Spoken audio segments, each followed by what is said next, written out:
आप लोग को मैं बता दूं कि यहाँ पे जो है फंडामेंटल ऑफ नर्सिंग और उसके बाद जो है कम्युनिटी हेल्थ नर्सिंग के प्रश्न लेकर आए हैं। ठीक है, लगभग 3-4 क्वेश्चन देखेंगे, तो आप लोग इसको अच्छे से देखिएगा। जैसा कि आप लोग को पता है कि इससे पहले जब हम कम्युनिटी हेल्थ कराए थे तो वहाँ पे राष्ट्रीय प्रोग्राम के बारे में बताए थे, और वहाँ पे जो है हम लोग RNTCP और जो है हम लोग मलेरिया 2 के बारे में जो है हम लोग 2 कार्यक्रमों के बारे में डिटेल से देखे थे। ठीक है, तो अभी जो है हम आगे जो है 2-3 कार्यक्रम को और देखेंगे, और उसके बाद और ज़्यादा महत्वपूर्ण जो प्रश्न है उसको देखेंगे फंडामेंटल से। ठीक है, चलिए शुरू करते हैं। आपके सामने देख रहे हैं राष्ट्रीय एड्स नियंत्रण कार्यक्रम है। ठीक है, तो देखिए यह एक जो है आपका नेशनल प्रोग्राम है जिस पर एड्स कंट्रोल करने के लिए यह जो है भारत सरकार के द्वारा लाया गया।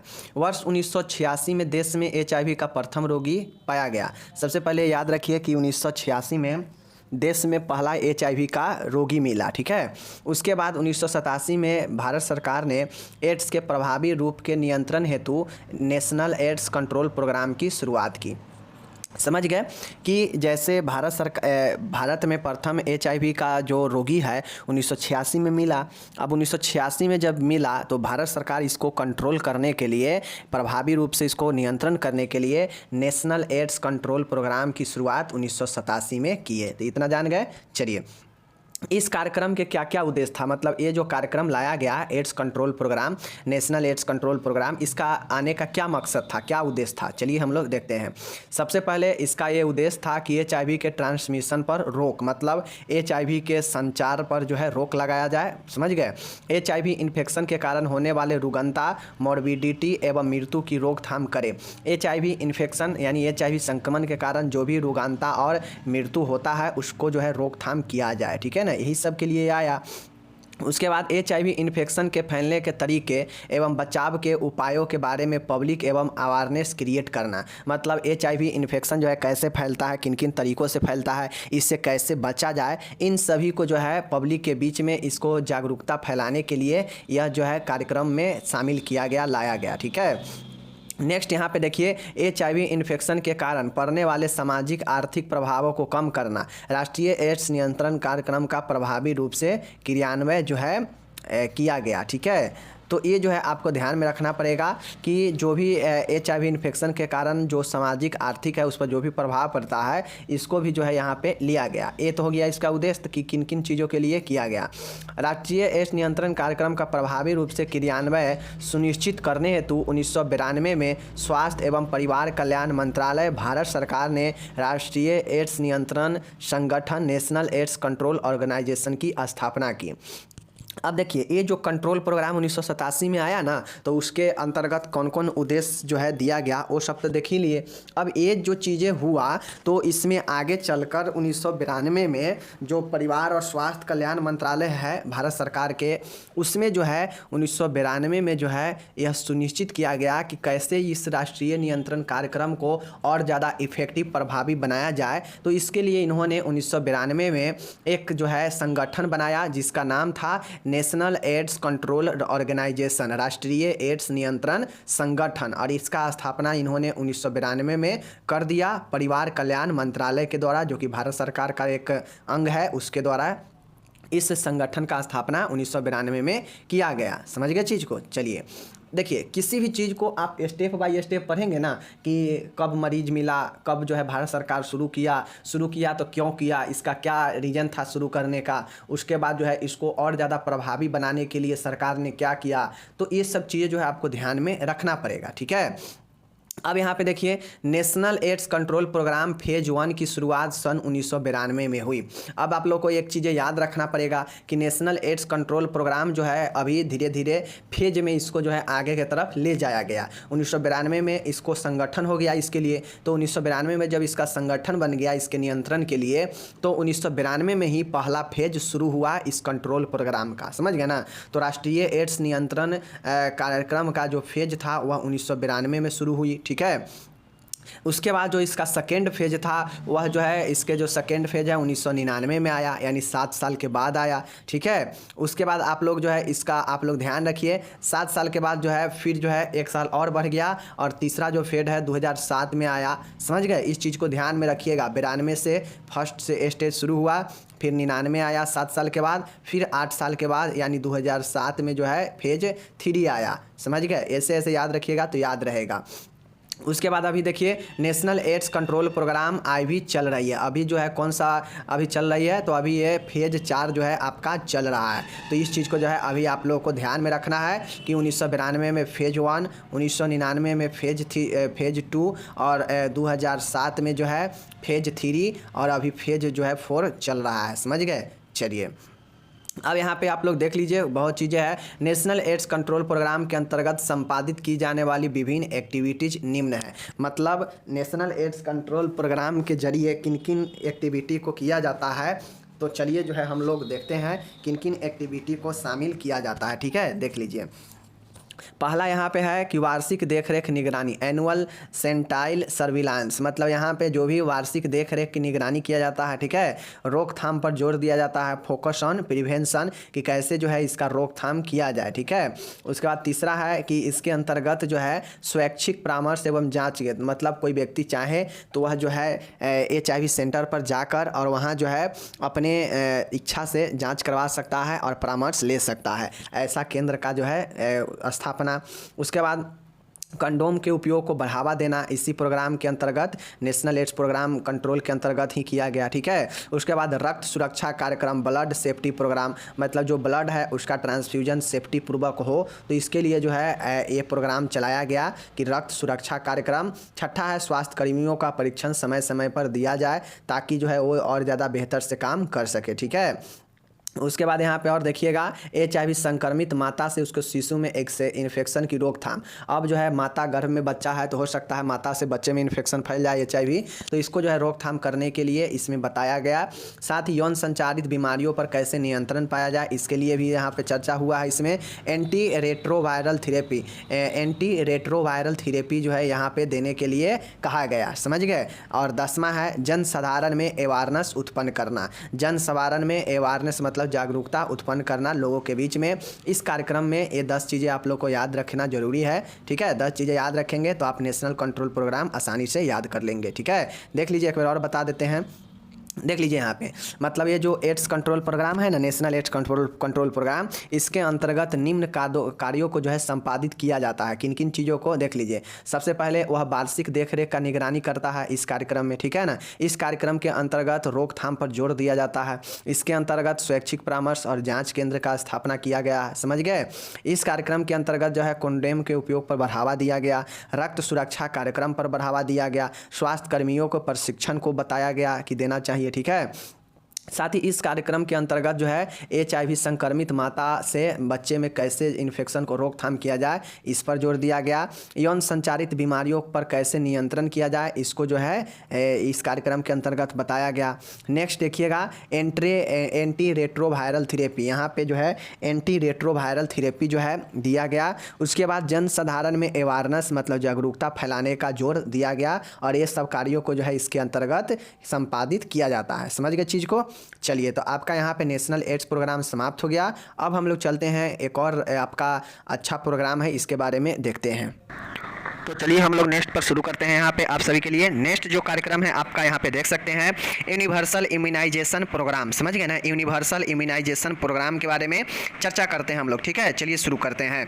देख सकते हैं नेशनल यूनिवर्सल जो आपका इम्यूनाइजेशन है, देख सकते हैं यूनिवर्सल इम्यूनाइजेशन प्रोग्राम, यूनिवर्सल टीकाकरण कार्यक्रम, मतलब यूनिवर्सल टीकाकरण कार्यक्रम, यूनिवर्सल इम्यूनाइजेशन प्रोग्राम के बारे में चलिए देखते हैं। हो सकता है आपसे पूछ दे कि यूनिवर्सल टीकाकरण कार्यक्रम के बारे में बताइए। समझ गए ना, और 0 से लेकर और 1 वर्ष तक के बच्चों का टीकाकरण सारणी बताइए। ठीक है, ऐसे पूछ देगा तो आप लोग को लिखना पड़ेगा और फिर सारणी बनाना पड़ेगा। तो चलिए हम लोग शुरू करते हैं। देखिए, टीके के द्वारा रोकथाम की जा सकने वाली डिजीज की रोकथाम हेतु भारत सरकार ने सन 1985 में यूनिवर्सल इम्यूनाइजेशन प्रोग्राम की शुरुआत की। इस कार्यक्रम के अंतर्गत गर्भवती माताओं, शिशुओं तथा बच्चों का इम्यूनाइजेशन किया जाता है। ठीक है, चलिए यहाँ पे देखिए, इस कार्यक्रम के अंतर्गत निम्न डिजीज से बचाव हेतु सभी गर्भवती महिलाओं एवं बच्चों का निःशुल्क इम्यूनाइजेशन किया जाता है। सबसे पहले आप लोग क्या समझे कि देखिए, टीका से जो भी रोग का टीका से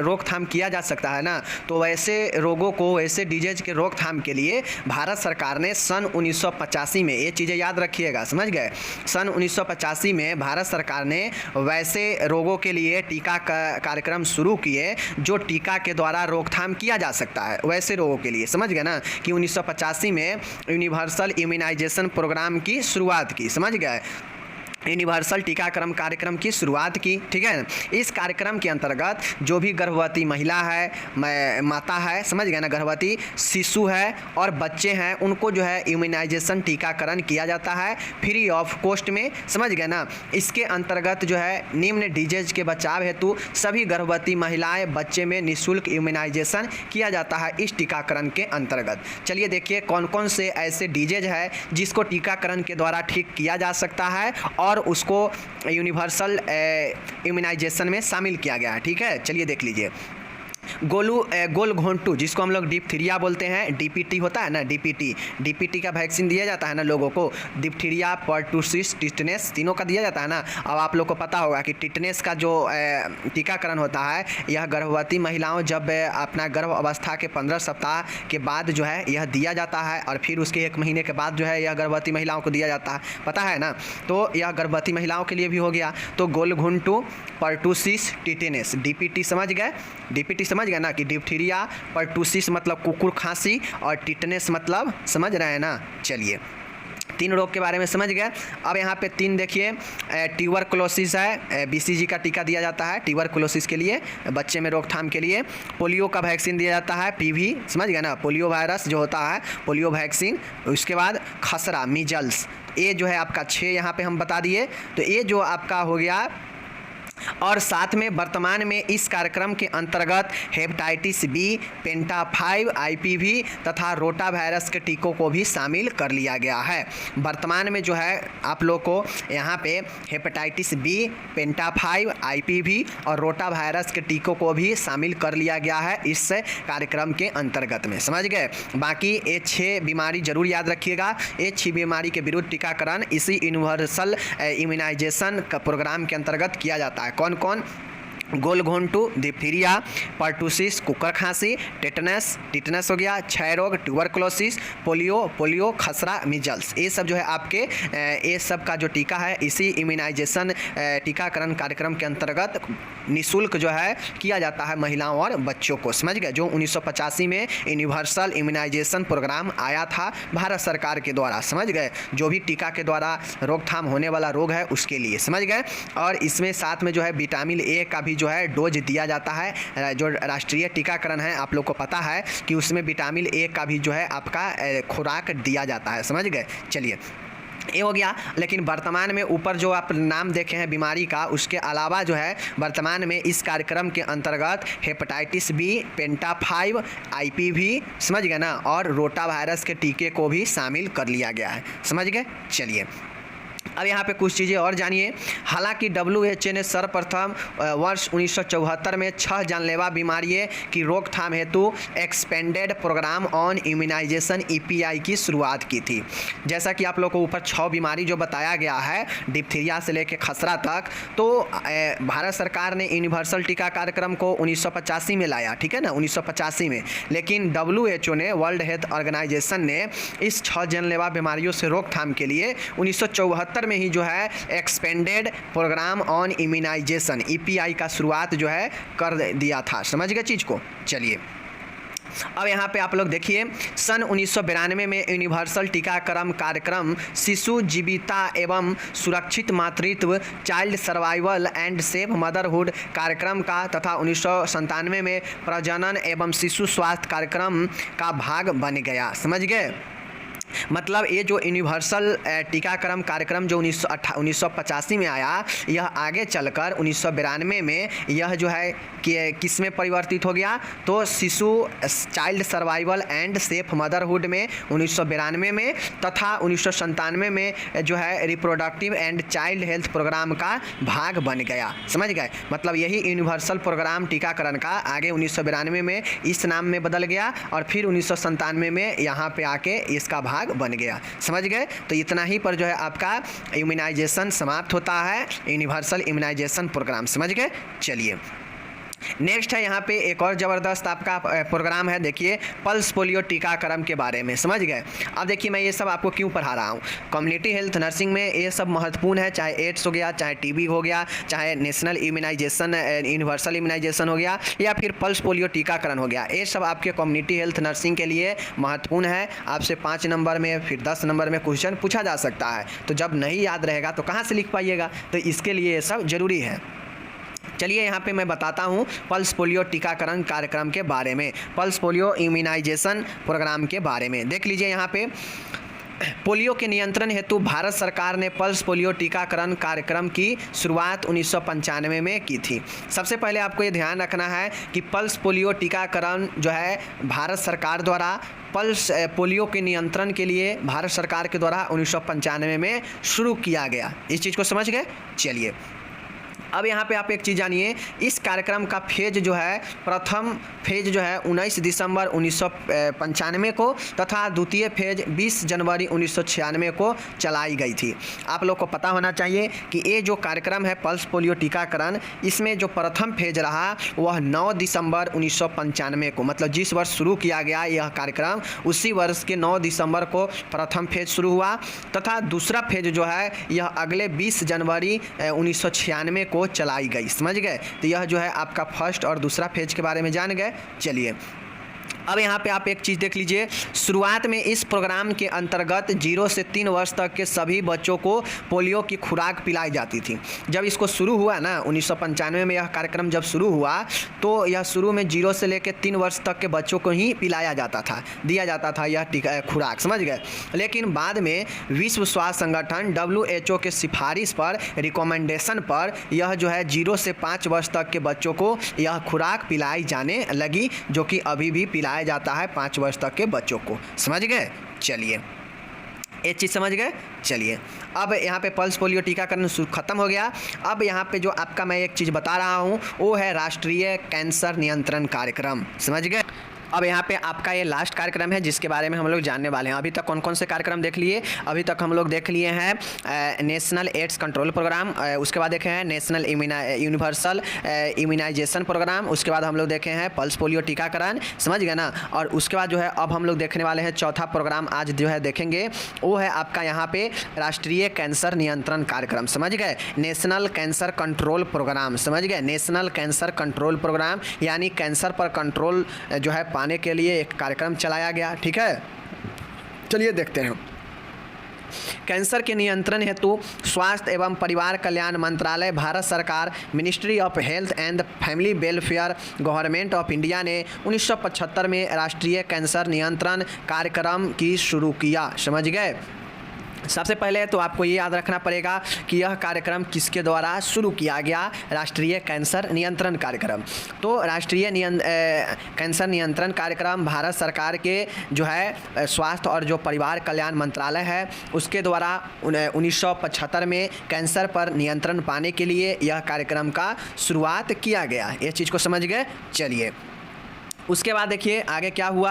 इस प्रोग्राम में मुख्य प्राथमिकता प्राइमरी जो है प्रीमियर कैंसर हॉस्पिटल को अधिक इक्विपाइड करना था ताकि way better preventive, diagnostic, therapeutic एवं रिहेबिलिटेटिव सर्विस प्रोवाइड कर सकें।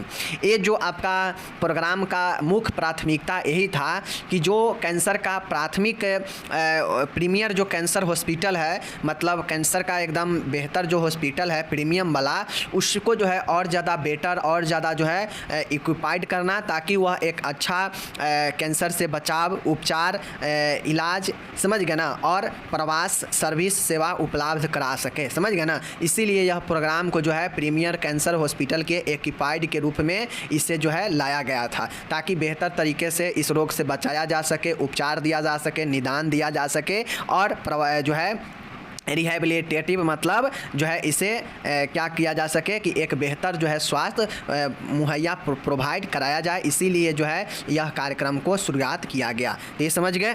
चलिए अब यहाँ पे आप लोग देखिए 1975 में तो यह नेशनल कैंसर कंट्रोल प्रोग्राम शुरू हुआ। अब 1984 से 85 में कैंसर नियंत्रण रणनीति, कैंसर कंट्रोल स्ट्रेटजी को रिवाइज करते हुए कैंसर के प्राइमरी लेवल पर प्रिवेंशन तथा कैंसर पेशेंट का ईयरली स्टेज में डायग्नोसिस पर जोर दिया गया। मतलब अब जो है 1984-85 में जो कैंसर नियंत्रण रणनीति बना, इसको जो है रिवाइज किया गया। रिवाइज मतलब इसे जो है क्या संशोधन किया गया, और इसमें जोर दिया गया कि कैंसर के प्राइमरी लेवल मतलब प्रथम स्तर पर ही कैंसर से कैसे बचा जाना है, समझ गए, कैंसर पेशेंट को कैसे जो है निदान करना है। इस पर जोर जो है 1984-85 में जो कैंसर नियंत्रण रणनीति बना उसमें जो है जोर दिया गया, समझ गए ना। पहले था कि प्रीमियर हॉस्पिटल को एक्यूपाइड करना, जो शुरुआत हुआ उस समय जो भी कैंसर हॉस्पिटल था उसको जो है प्रीमियम जो भी कैंसर हॉस्पिटल था उसको एक्यूपाइड करना, और बेहतर उपचार, निदान, इलाज जो है करने के लिए उसको जो है विस्तृत बनाना। लेकिन उसके बाद जो ये जो हुआ वो लेकिन उसके बाद जब ये हुआ कि आगे जब 1984-85 में जब यह रणनीति बना कैंसर नियंत्रण का, तो इससे रिवाइज करते हुए कैंसर के प्राइमरी जो लेवल होता है, जो प्रथम स्तर होता है, वहीं पर कैसे इससे बचाव करना है, कैसे रोकथाम करना है, कैंसर पेशेंट को कैसे निदान करना है, यह शुरुआती स्टेज पर ही इसका जोर देना यहाँ पे 1984-85 में जो है यह जोर दिया गया, समझ गए। नेक्स्ट चीज़ें आता है यहाँ पे आप लोग देख लीजिए 1990-91 में कुछ चयनित जिलों में जिला कैंसर नियंत्रण कार्यक्रम शुरू किया गया, समझ गए ना।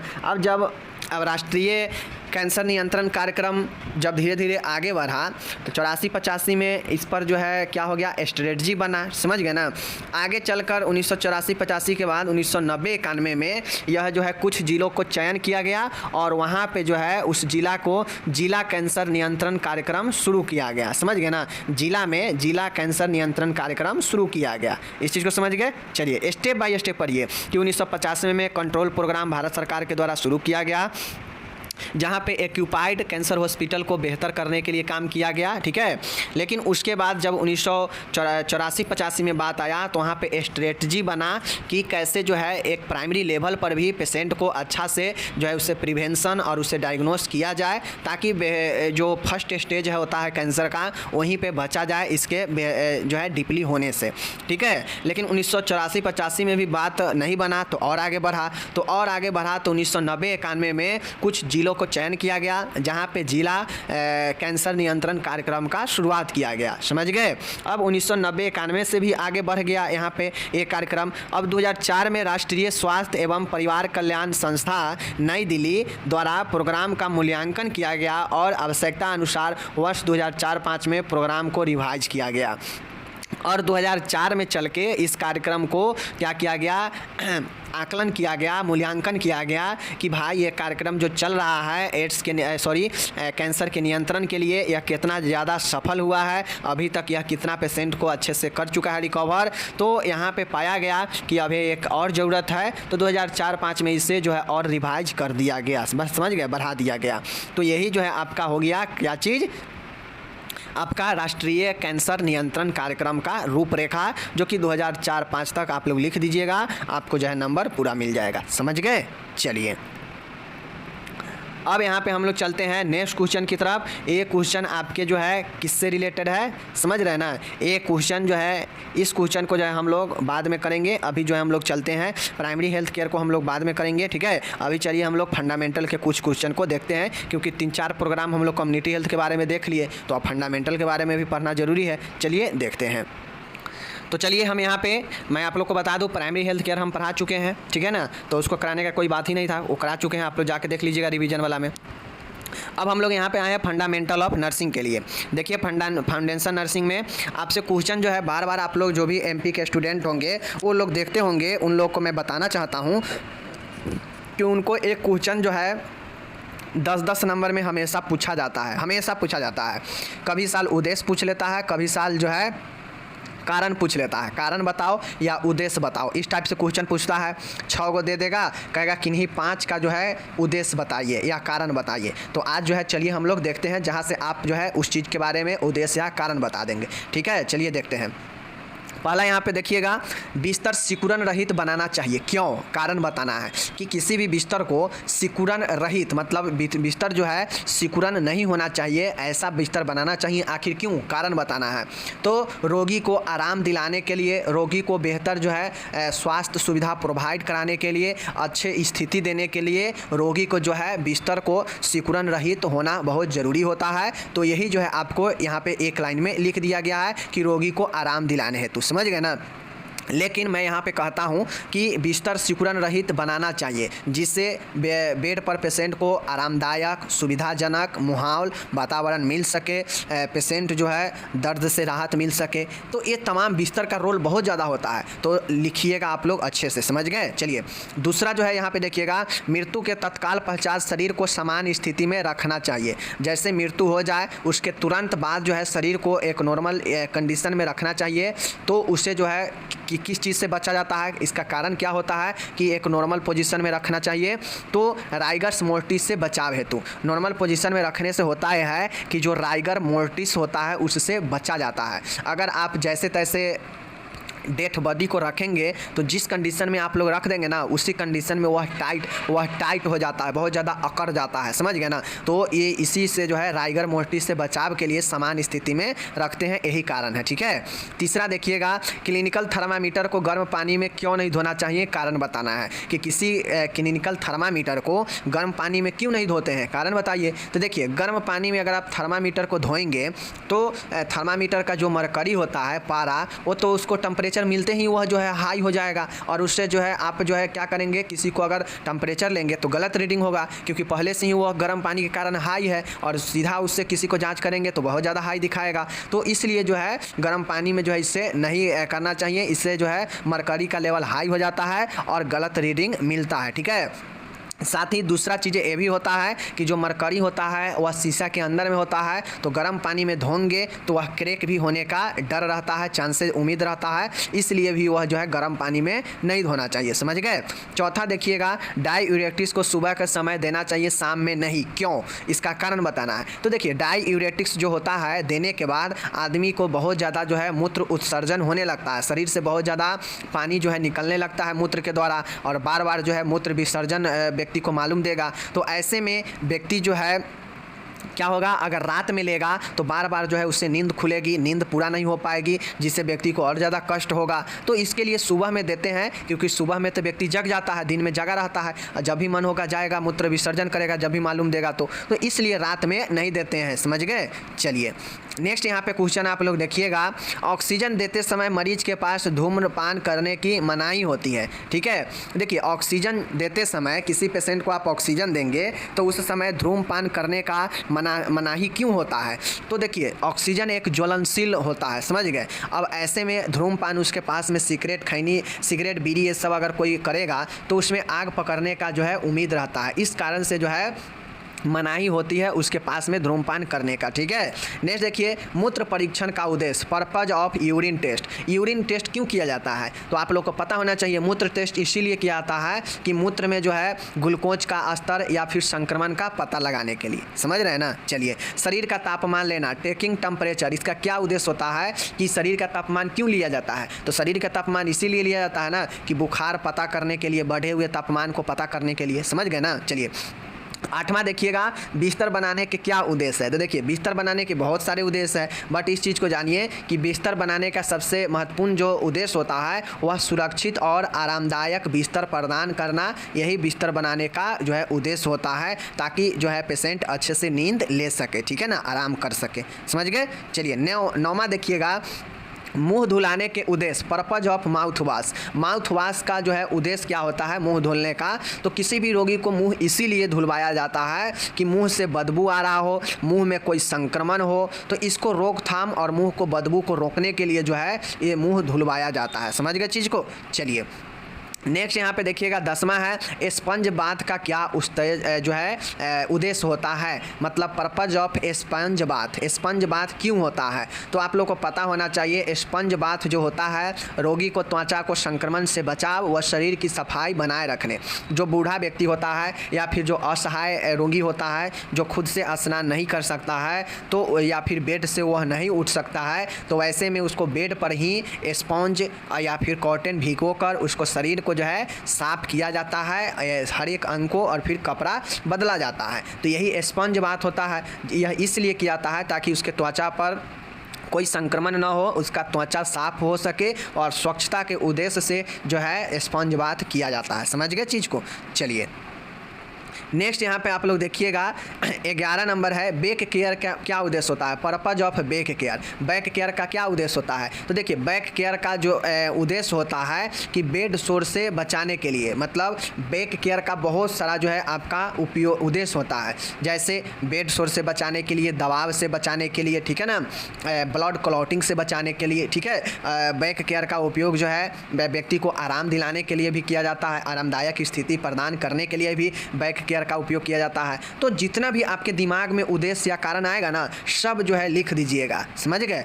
ऐसा नहीं है कि एक लाइन लिखा है तो आपको एक ही लाइन लिखना है, आपके दिमाग में जितना आएगा तो उतना जो है आप लिख दीजिएगा। समझ गए, अच्छा ही रहेगा। नेक्स्ट देखिएगा मैकिंटोश को सूर्य के प्रकाश से भी संक्रमित नहीं करना चाहिए, क्यों? मैकिंटोश को सूर्य के प्रकाश से भी संक्रमित नहीं करना चाहिए, क्यों? कारण देखिए क्यों नहीं करना चाहिए, तो सूर्य की तेज रोशनी मैकिंटोश की रबर को जलकर चिपक सकती है, ठीक है ना। देखिए मैकिंटोश जो होता है रबर का बना हुआ होता है, अब ऐसे में सूर्य का तेज रोशनी लगेगा मैकिंटोश पर तो उसका रबर जो है क्या होगा, पिघल जाएगा और जो है वह चिपक सकता है। तो इसीलिए जो है मैकिंटोश को जो है विसंक्रमित धूप में नहीं करना चाहिए। समझ गए। चलिए नेक्स्ट देखिए तेज धार वाले औजार को नहीं उबालना चाहिए, क्यों? कारण क्या है कि किसी भी तेज धार वाले औजार को, जैसे कैंची, छुरा, कोई नुकीला चीज़ है, उसको तेज पानी में जो है नहीं उबालते हैं। क्यों? तो ये इसलिए नहीं उबालते हैं क्योंकि जो तेज धार वाले औजार होते हैं उसको पानी में उबालने से उसका जो धार है वह ख़त्म हो सकता है, जिससे वह सामान या फिर वह औजार जो है बर्बाद हो सकता है। समझ गए चीज़ को। चलिए जान गए। नेक्स्ट 14 देखिएगा एनीमा देने का क्या उद्देश्य होता है। समझ गए। Purpose of giving enema, enema का क्या उद्देश्य होता है, क्यों दिया जाता है एनीमा? तो देखिए एनीमा जो है मल को बाहर निकालने के लिए दिया जाता है, कब्ज को दूर करने के लिए एनीमा दिया जाता है, ठीक है ना। मल त्याग में कठिनाई होने पर व्यक्ति को एनीमा दिया जाता है। तो यही सब उद्देश्य होता है। समझ गए ना। चलिए एनीमा जो है आंत सफाई के लिए भी एनीमा दिया जाता है। तो ये सारे चीज़ को जो है आपको लिखना होगा, जितना भी दिमाग में आपको याद आ जाएगा, ठीक है। Inhalation, purpose of inhalation, inhalation देखिए यहाँ पे उद्देश्य क्या होता है इनहेलेशन का, तो कष्टपूर्ण श्वसन में आराम के लिए, हाइपोक्सिया को दूर करने के लिए इनहेल कराया जाता है। इनहेल मतलब होता है कि अंतः श्वसन। अब ये जो होता है कि इस माध्यम से ऑक्सीजन दिया जाता है व्यक्ति को, जो कि किसी को अगर श्वसन में परेशानी होता है, डिस्पेनिया होता है, श्वसन में कष्ट होता है, तो उससे आराम दिलाने के लिए जो है ऑक्सीजन दिया जाता है, और यही ऑक्सीजन देना ही इनहेल कहलाता है, ठीक है ना। साथ ही हाइपोक्सिया मतलब ऑक्सीजन के कमी को दूर करने के लिए भी इनहेल का उपयोग किया जाता है। समझ गए। चलिए पट्टी बांधना, पट्टी बांधना क्यों पट्टी बांधा जाता है, तो पट्टी बांधने का उद्देश्य होता है कि ब्लीडिंग को नियंत्रण करने के लिए, अस्थि भंग और जोड़ को जो है सहारा प्रदान करने के लिए जो है पट्टी बांधा जाता है। समझ गए चीज़ को। चलिए नेक्स्ट देखिएगा यहाँ पे 17 नंबर है injection, purpose of injection. Injection देने का क्या उद्देश्य होता है, तो इंजेक्शन क्यों दिया जाता है, तो इंजेक्शन का उद्देश्य होता है दवाई देने के लिए, औषधि प्रदान करने के लिए। समझ गए ना, ताकि जो है जल्दी असर करे। इंजेक्शन से दिया गया औषधि जल्दी असर करता है, यही कारण है कि इंजेक्शन के द्वारा औषधि दिया जाता है। समझ गए। 18 नंबर देखिएगा ठंडा दाब मतलब कोल्ड कंप्रेशन या कोल्ड एप्लीकेशन का क्या उद्देश्य होता है, तो देखिए ठंडा दाब का उद्देश्य होता है कि स्थानीय दर्द एवं सूजन को कम कर सके, साथ में कोशिकाओं के चयापचय को कम करने के लिए। समझ गए ना, तो इसलिए जो है ठंडा कंप्रेस किया जाता है। ओके तो आपका जो है यह कुल जो है कारण और उद्देश्य जो है आपका हो गया। यहाँ पे आप सभी से उद्देश्य और सारा चीज़ों का पूछ सकता है। तो जब भी उद्देश्य पूछे ना तो एक चीज़ सीधा दिमाग में बैठाइएगा कि यह उद्देश्य पूछ रहा है, मतलब क्यों, यह क्यों है, इस चीज़ के बारे में, क्यों के बारे में पूछ रहा है, तो वह चीज़ क्यों होता है, उसका क्या उपयोग होता है, वही चीज़ लिख दीजिएगा उद्देश्य में। समझ गए चीज़ को। चलिए ये हो गया। अब मैं यहाँ पे एक चीज़ आपको बताता हूँ। आप सभी से क्वेश्चन पूछेगा कि इथिकल एस्पेक्ट ऑफ नर्सिंग बताइए, मतलब नैतिक पहलू बताइए। नर्सिंग का नैतिक पहलू क्या होता है, इथिक्स क्या होता है, नर्सिंग इथिक्स क्या होता है, इसके बारे में चलिए हम लोग देखते हैं। ठीक है, देख लीजिए नर्सिंग के नैतिक पहलू, इथिकल एक्सेप्ट ऑफ नर्सिंग। देख लीजिए नीति, नीति का मतलब होता है, नीति शब्द की उत्पत्ति ग्रीक शब्द इथोस से हुई है, जिसका अर्थ है विश्वास, रीति रिवाज एवं आस्थाएं। सबसे पहले आप लोग जानिए नर्सिंग के नैतिक पहलू को जब आप लिखेंगे, इथिक्स लिखेंगे, इथिकल लिखेंगे नर्सिंग का, तो सबसे पहले नैतिक पहलू। नैतिक पहलू मतलब नीति। नीति शब्द जो है आपके ग्रीक भाषा से बना है, जो इथेस से हुई है। समझ गए इसका उत्पत्ति, जिसका अर्थ है विश्वास, रीति रिवाज और आस्थाएं। नीति वह नियम, वह सिद्धांत होता है। नीति क्या है, एक नियम है, एक सिद्धांत है, जो कि एक अच्छे आचरण को निश्चित करते हैं। तो यह भी इसी प्रकार से किसी भी नर्स के इथिक्स होता है, उसके आचरण को, उसके जो है अच्छे आचरण को, उसके जो है निश्चित कामों को, उसके नियम को दर्शाता है नर्सिंग इथिक्स। समझ गए ना। उसके बाद देखिएगा एवं दर्शाते हैं कि क्या अच्छा है और क्या बुरा है। नीति शास्त्र नियम जो है इथिकल रूल्स मानव अधिकारों की रक्षा के लिए बनाए गए हैं। समझ गए।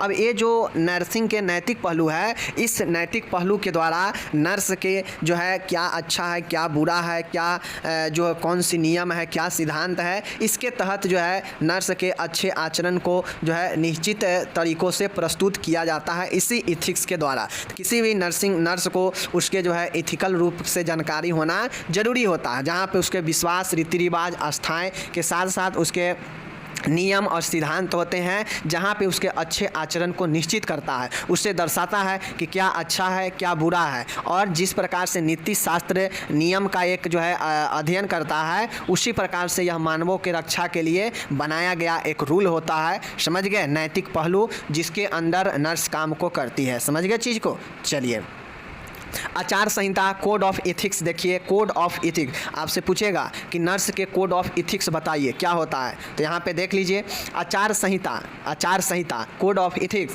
सिद्धांतों का वह समूह है। यह जो है थ्योरी, प्रिंसिपल का एक समूह होता है, जिसे व्यवसाय के सभी सदस्य स्वीकार करते हैं, जिससे इसके अंदर जो भी काम करने वाले नर्स होंगी वो जो है सब जो है स्वीकार करते हैं। अब जैसे आप नर्स हैं तो आपके प्रोफेशन में जितने भी नर्सेज होगी वो सब जो है अपने कोड ऑफ इथिक्स को जो है स्वीकार करेगी एक नियम के तहत। समझ गए। इसी प्रकार से जो जिस डिपार्टमेंट में काम करता है अपने इथिक्स को, अपने आचार संहिता को तहत ही काम करता है। चाहे किसी कंपनी, किसी संस्था में काम करेंगे, सबका अपना एक गाइडलाइन, अपना रूल होता है, और उसी रूल, उसी गाइडलाइन के अंदर जो है रहकर उसे फॉलो करके काम करना पड़ता है, यानी उसी आचार संहिता के तहत काम करना पड़ता है। जैसे आप लोग सुनते होइएगा कि चुनाव आता है, आचार संहिता लागू हो जाता है, वहाँ पे क्या होता है कि एक नियम लगा दिया जाता है, जहाँ पे अगर उस नियम को कोई तोड़ता है तो उसे पनिशमेंट दिया जाता है। उसी प्रकार से यह भी जो है एक नियम है, जो क्या करता है कि जो भी अपने व्यवसाय में काम करने वाले होते हैं उसको ये क्या करता है कि वो उस नियम के अंडर में रहकर काम करने को सिखाता है, जिसे कोड्स ऑफ एथिक्स कहते हैं। ठीक है।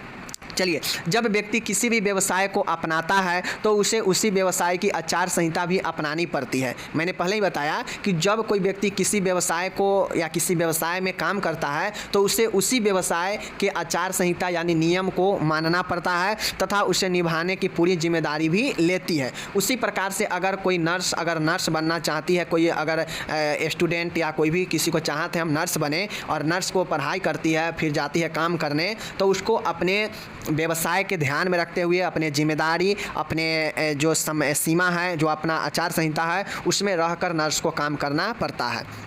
समझ गए। और अपने जिम्मेदारी को लेना पड़ता है। समझ गए। नर्सिंग के लिए आचार संहिता सन 1973 में international council of nurses ICN के द्वारा जारी किया गया था। इसके कुछ मुख्य तत्व हैं जिनमें आचरण पर बल दिया गया है। जैसे देखिए, ये सब तो आप पढ़े हैं कि आचार संहिता कोड ऑफ एथिक्स क्या होता है, लेकिन नर्सिंग के बारे में जो आचार संहिता आया, कोड ऑफ एथिक्स आया, वह 1973 में ICN international council of nursing के द्वारा यह जो है लाया गया, जो जिसका मुख्य तत्व है जिनमें आचरण पर बल दिया गया, कैरेक्टर पर, समझ गए। जैसे देखिए किन किन चीज़ों पर बल दिया गया। पहला है नर्स और जनता। नर्स और जनता का मतलब है कि इसमें रोगी की बीमारी में देखभाल करना नर्स की सबसे पहली जिम्मेदारी होती है। नर्स रोगी की देखभाल के साथ साथ उसके धर्म, रीति रिवाज एवं अंतरात्मिक विश्वास का भी सम्मान करती हैं। नर्स और जनता इस रूप से यहाँ पे बनाया गया इस एथिक्स ऑफ कोड में ICN के द्वारा कि जो नर्स होती है वह रोगी को बीमारी के देखभाल करना, तथा नर्स सबसे पहले जिम्मेदारी होती है रोगों को देखभाल करने में। सबसे जो पहला जिम्मेदारी होता है नर्स का ही होता है। डॉक्टर तो आएंगे, प्रिस्क्रिप्शन लिखेंगे, चले जाएंगे, लेकिन उसके देखभाल सही समय पर हो, सही समय पर दवाई मिले, खाना सब चीज़ मिले, इसका जिम्मेदारी नर्स के पास होता है। और इन सभी देखभाल के साथ साथ में नर्स को जो है रोगी के धर्म, रीति रिवाज और अंतरात्मिक विश्वास का भी सम्मान करना पड़ता है, समझ गए। तो यह नर्स और जनता के बीच की बातें होती है, समझ गए। दूसरा जो चीज़ें होती है नर्स और चिकित्सा कार्य, नर्स और प्रैक्टिस, समझ गए। नर्सिंग में नर्स के द्वारा किए जाने वाला कार्य की जिम्मेदारी व जवाबदेही उसकी खुद की होती है। इसलिए नर्स को चिकित्सा कार्य के दौरान अपने स्वास्थ्य के साथ साथ रोगी का भी पूरा ध्यान रखना चाहिए।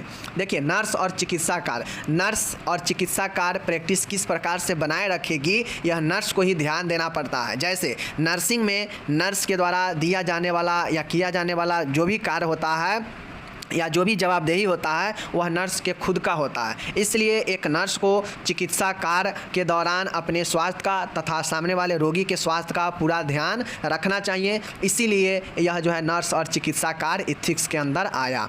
तीसरा है नर्स और व्यवसाय। नर्स को अपने व्यवसाय में ईमानदारी व लगन से कार्य करना चाहिए तथा अलग अलग क्षेत्रों में कार्य करते हुए सेवा का स्तर बनाए रखना चाहिए। नर्स और व्यवसाय मतलब नर्स का जो व्यवसाय है उसमें उसको ईमानदारी पूर्वक लगन के साथ कार्य करना चाहिए और अलग अलग विभिन्न क्षेत्रों में कार्य करते हुए भी उसे अपने सेवा को स्तर को अच्छा बनाए रखना, यह जो है नर्स और व्यवसाय का एक बहुत बड़ा एथिक्स है, समझ गए। आखिरी एथिक्स है नर्स और सहकर्मचारी, नर्स एंड कोवर्कर, समझ गए। नर्स अपने साथ काम करने वाले सभी व्यक्तियों के साथ एक सहयोगी संबंध बनाए रखती है। सहकर्मियों के कार्य में उनकी मदद भी करती है और उनकी गलतियों को बचाने के लिए सही एक्शन भी लेती है, ठीक है। तो नर्स और उनके साथ काम करने वाले जो भी कर्मचारी होते हैं वह साथ मिल के काम तो करते ही हैं, साथ ही नर्स जो होती है वह सहयोग भी अपने साथी कर्मचारियों को देती है, मदद करती है तथा उनसे अगर कोई गलती भी हो जाए उनके सहकर्मचारी से तो उनको बचाने के लिए एक्शन भी लेती है, समझ गए। तो यह कुल 4 आपके ये एथिक्स है जो कि याद करना पड़ेगा, समझ गए ना। पॉइंट याद रखिए, नर्स और जनता, नर्स एंड पीपुल, नर्स और चिकित्सा कार्य, नर्स एंड प्रैक्टिस, ठीक है। उसके बाद नर्स एंड प्रोफेशन, नर्स और व्यवसाय एंड लास्ट है नर्स एंड कोवर्कर, समझ गए। ये 4 याद रखिएगा तो आपको याद आ जाएगा। और आप जो है कोड ऑफ एथिक्स जरूर याद रखिएगा कि 1973 में ICN के द्वारा कोड ऑफ एथिक्स नर्स के लिए नर्सिंग के क्षेत्र में दिया गया, समझ गए, जिसके तहत नर्स जो है अपने नियम कानून या अपनी जिम्मेदारी के पूर्वक निर्वहन करती है कामों को, समझ गए चीज़ को। तो चलिए यहाँ पे आप लोग को मैं आज बहुत शानदार प्रश्न बताया हूँ जो कि एग्जाम में सीधा सीधा आने वाला है। चलिए विदा लेते हैं, तब तक धन्यवाद।